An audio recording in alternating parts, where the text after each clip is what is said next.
All right, guys, I'm going to do number 1 from today's practice, which look like that. So number 1 is this.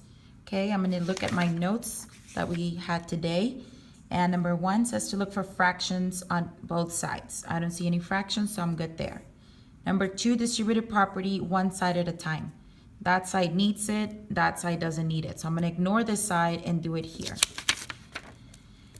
A lot of you get confused right here. There's a minus in between, so that means this is one term and this is another, okay? If it helps you every time you see a negative in a parentheses, do an invisible one as well to remind you that what you're really distributing is that negative in here, okay? So that's gonna be -5, and remember you are multiplying every time you distribute.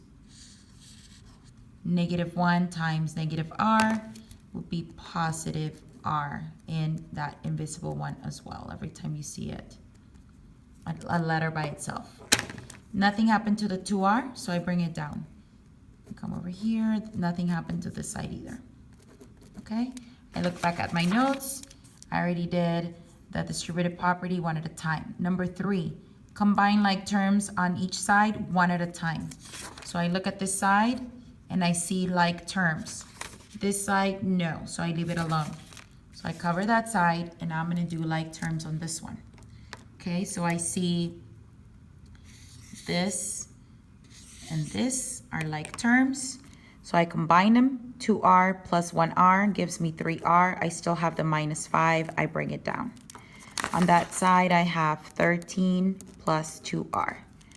So I am done with the fractions, distributed property, and combining like terms one side at a time. Now I'm here on the second item, which is what we learned today. So now I'm gonna combine or collect those terms. I see an r here and an r on this side.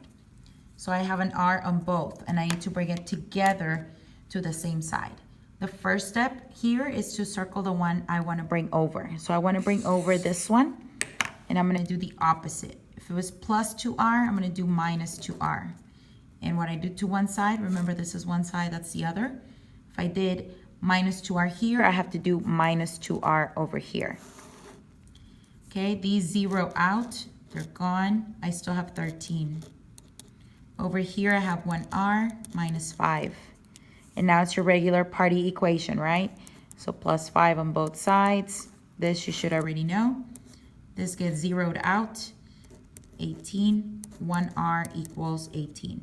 Here, since it's a 1, you don't have to do the divided by 1 because you'll get the same thing, but you can if you want to. And that's the answer.